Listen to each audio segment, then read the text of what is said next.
بسم اللہ الرحمن الرحیم۔ السلام علیکم عزیز طلبہ کرام، امید ہے آپ حضرات خیریت سے ہوں گے۔ آج ہمارا صحیح مسلم کا سبق نمبر 379 ہے، جس کا عنوان ہے باب وضع الایدی علی الرکب فی الرکوع ونسخ التطبیق۔ آگے بڑھنے سے پہلے خلاصہ جات کو ایک نظر دیکھ لیں۔ ابھی قال وحدثنا من جاب بن الحارث التمیمی قال اخبرنا ابن مسرین قال وحدثنا عثمان بن ابی شیبہ قال حدثنا جریر قال وحدثني محمد بن رافع قال حدثنا يحيى بن آدم قال حدثنا مفضل كلهم عن الأعمش عن إبراهيم عن علقمة والأسود أنهما دخلا على عبد الله بمعنى حديث أبي معاوية وفي حديث ابن مسهر وجرير فلكأني أنظر إلى اختلاف أصابع رسول الله صلى الله عليه وسلم وهو راكع۔ اس اسناد کے رجال 12 ہیں۔ پہلے ہیں منجاب بن حارث التمیمی ثقۃ، دوسرے ہیں ابن مسہر جن کا نام ہے علی بن مسہر القرشی، تیسرے ہیں عثمان ابن ابی شیبہ، چوتھے ہیں جریر بن عبد الحمید، پانچویں ہیں محمد بن رافع القشیری، اور چھٹے ہیں یحییٰ بن آدم بن سلیمان، اور ساتویں ہیں مفضل بن المحلحل السعدی۔ بقیہ حضرات کا تذکرہ سابقہ سند میں ہو چکا ہے۔ ابھی قال وحدثني عبد الله بن عبد الرحمن الدارمي قال اخبرنا عبید اللہ بن موسى عن اسرائیل عن منصور عن ابراہیم عن علقمة والاسود انہما دخلا على عبد الله رضی اللہ عنہ فقال اصلى من خلفكم قال نعم فقام بينهما وجعل احدهما عن يمينه والاخر عن شماله ثم ركعنا فوضعنا ايدينا على ركبنا فضرب ايدينا ثم طبق بين يديه ثم جعلهما بين فخذيه فلما صلى قال هكذا فعل رسول اللہ صلی اللہ علیہ وسلم۔ حضرت علقمہ اور اسود رحمۃ اللہ علیہما دونوں مشہور تابعین ہیں۔ ان سے روایت ہے کہ یہ دونوں حضرات حضرت عبداللہ ابن مسعود رضی اللہ عنہ کی خدمت میں حاضر ہوئے تو انہوں نے فرمایا، کیا جو لوگ تمہارے پیچھے ہیں یعنی مراد عمرا انہوں نے نماز پڑھ لی؟ انہوں نے کہا جی ہاں۔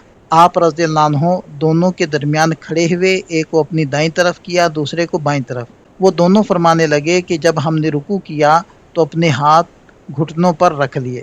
حضرت عبداللہ رضی اللہ عنہ نے ہمارے ہاتھوں پر ہاتھ مارا اور دونوں ہاتھوں کے درمیان تطبیق کر دی اور انہیں رانوں کے درمیان کر دیا۔ جب نماز سے فارغ ہو گئے تو فرمایا کہ نبی پاک صلی اللہ علیہ وسلم نے اسی طرح کیا تھا۔ اس اسناد کے رجال 8 ہیں۔ پہلے ہیں عبداللہ بن عبد الرحمن الدارمی السمرقندی ثقۃ ثبت، دوسرے ہیں عبید اللہ بن موسیٰ بن ابی المختار، تیسرے ہیں اسرائیل بن یونس بن ابی اسحاق، اور چوتھے ہیں منصور بن المعتمر۔ بقیہ حضرات کا تذکرہ اس سے پہلے ہو چکا ہے۔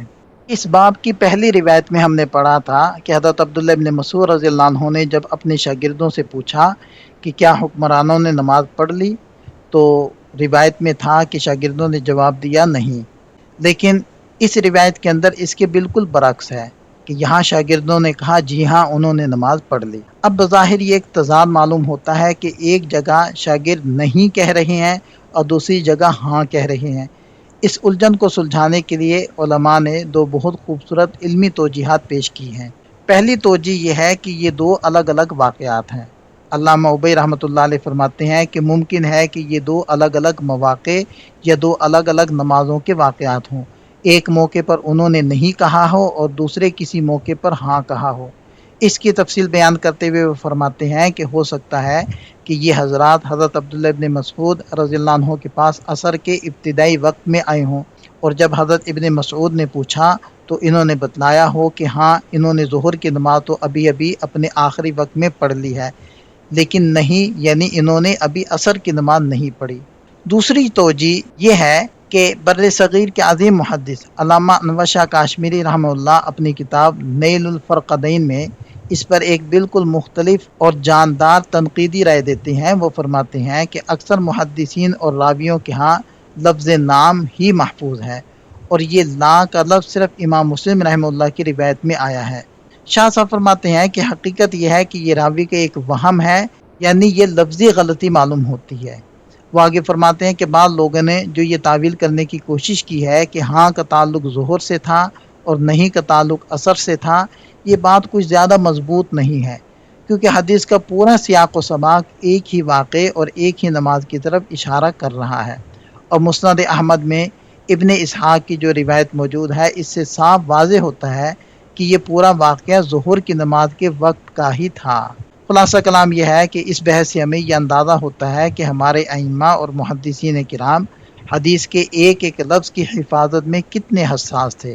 اگر کسی ایک راوی سے ہاں کی جگہ نہیں کا لفظ بھی صادر ہوا تو انہوں نے پوری دیانتداری سے اسے بھی نوٹ کیا اور پھر دوسری احادیث کے تقابل سے یہ واضح کیا کہ راجح اور درست بات کیا ہے۔ وبه قال حدثنا قتيبة بن سعيد وابو كامل الجحدري واللفظ لقتيبة قال حدثنا ابو عوانة عن ابي يعفور عن مصعب بن سعد قال صليت الى جنب ابي قال وجعلت يدي بين ركبتي فقال لي ابي اضرب بكفيك على ركبتيك قال ثم فعلت ذلك مرة أخرى فضرب يدي وقال إنا نهينا عن هذا وأمرنا أن نضرب بالأكف على الركب۔ حضرت مصعب بن سعد رحمۃ اللہ علیہ کہتے ہیں کہ ایک بار میں نے اپنے والد کے برابر میں کھڑے ہو کر نماز پڑھی، رکوع کیا اور ہاتھوں کو دونوں گھٹنوں کے درمیان رکھا۔ میرے والد نے میرے ہاتھ پر مار کر فرمایا اپنے ہاتھ گھٹنوں پر رکھو۔ بیان کرتے ہیں کہ میں نے پھر دوسری مرتبہ اسی طرح کیا تو انہوں نے میرے ہاتھوں پر مارا اور میرے والد صاحب نے فرمایا ہم پہلے اسی طرح کرتے تھے مگر ہمیں گھٹنوں پر ہاتھ رکھنے کا حکم دیا گیا ہے۔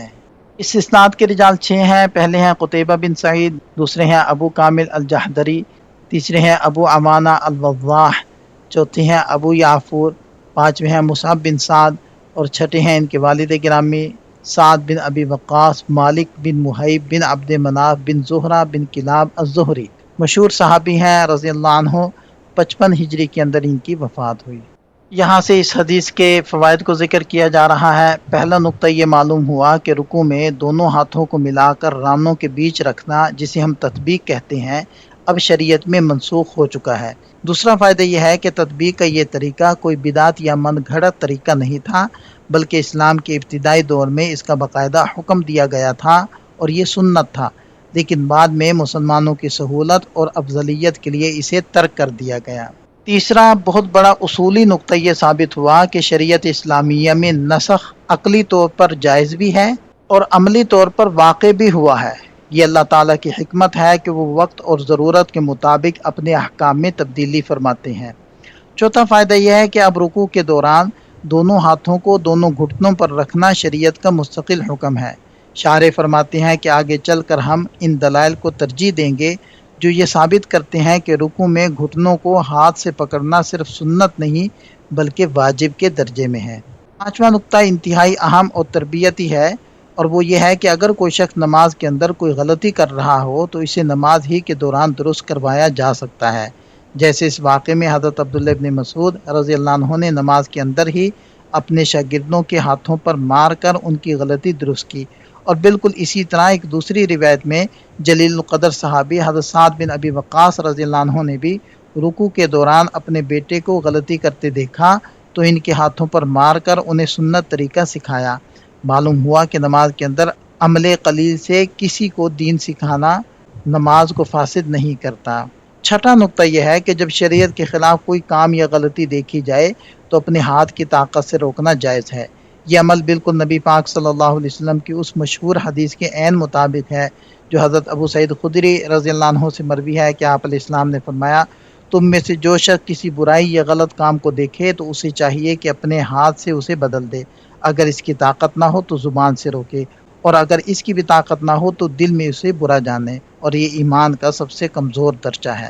حضرت عبداللہ ابن مسعود رضی اللہ عنہ نے اپنے شاگردوں کو غلط طریقہ کرتے دیکھا تو زبان سے ٹوکنے کی بجائے ہاتھ سے ان کی پوزیشن درست کر کے اسی حدیث پر عمل فرمایا کہ نماز میں تطبیق کا پرانا طریقہ منسوخ ہو چکا ہے اور اب رکوع میں گھٹنوں پر ہاتھ رکھنا ہی سنت ہے۔ اب شارح حدیث اس منسوخی کی سب سے بڑی اور مضبوط علمی دلیل ہمارے سامنے پیش کر رہے ہیں کہ سابقہ روایات میں جلیل القدر صحابی حضرت سعد بن ابی وقاص رضی اللہ عنہ کا ایک قول آتا ہے، وہ فرماتے ہیں نہینا عن ھذا وامرنا بالرکب، یعنی ہمیں اس تطبیق والے طریقے سے منع کر دیا گیا تھا اور ہمیں گھٹنوں پر ہاتھ رکھنے کا حکم دیا گیا تھا۔ اب اصول حدیث کا ایک بہت ہی لطیف اور اہم مسئلہ یہاں سے جنم لیتا ہے کہ حضرت سعد رضی اللہ عنہ نے اپنے اس جملے میں یہ صاف لفظ استعمال نہیں کیا کہ ہمیں اللہ کے رسول صلی اللہ علیہ وسلم نے حکم دیا یا منع کیا، بلکہ انہوں نے مجہول کا صیغہ استعمال کرتے ہوئے صرف اتنا کہا ہے کہ ہمیں حکم دیا گیا اور ہمیں منع کیا گیا۔ تو سوال یہ ہے کہ کیا صحابی کا یہ کہنا کہ ہمیں ایسا حکم دیا گیا تھا نبی پاک صلی اللہ علیہ وسلم ہی کا حکم شمار ہوگا؟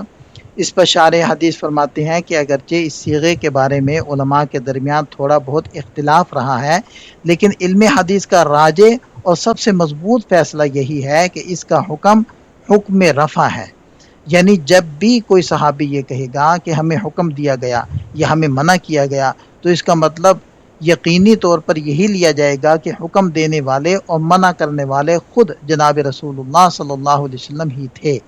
چنانچہ اسی اصول پر اعتماد کرتے ہوئے امام بخاری اور امام مسلم رحمہم اللہ نے اس حدیث کو اپنی کتابوں کے اندر جگہ دی ہے تاکہ وہ اس بات پر حجت اور دلیل قائم کر سکیں کہ تطبیق کا طریقہ خود نبی پاک صلی اللہ علیہ وسلم کے حکم سے منسوخ ہوا تھا۔ وبه قال حدثنا خلف بن هشام قال حدثنا ابو الاحوص قال وحدثنا ابن ابي عمر قال حدثنا سفيان كلاهما عن ابي يعفور بهذا الاسناد الى قوله فنهينا عنه ولم يذكر ما بعده۔ اس اسناد کے رجال 5 ہیں۔ پہلے ہیں خلف بن ہشام البزار، دوسرے ہیں ابو الاحوص سلام بن سلیم الحنفی، تیسرے ہیں ابن ابی عمر جن کا نام ہے محمد بن یحییٰ، چوتھے ہیں سفیان بن عیینہ بن ابی عمران الہلالی۔ قال حدثنا ابو بکر بن ابی شیبہ قال حدثنا وکیع عن اسماعیل بن ابی خالد عن الزبیر بن عدی عن مصعب بن سعد قال رکعت فقلت بیدی هكذا یعنی طبق بهما ووضعهما بین فخذی فقال ابی قد كنا نفعل هذا ثم امرنا بالركب۔ ترجمہ واضح ہے۔ اس اسناد کے رجال 6 ہیں۔ پہلے ہیں ابو بکر بن ابی شیبہ، دوسرے ہیں وکیع بن الجراح، تیسرے ہیں اسماعیل بن ابی خالد، چوتھے ہیں زبیر بن عدی۔ بقیہ 2 حضرات کا تذکرہ اس سے پہلے ہو چکا ہے۔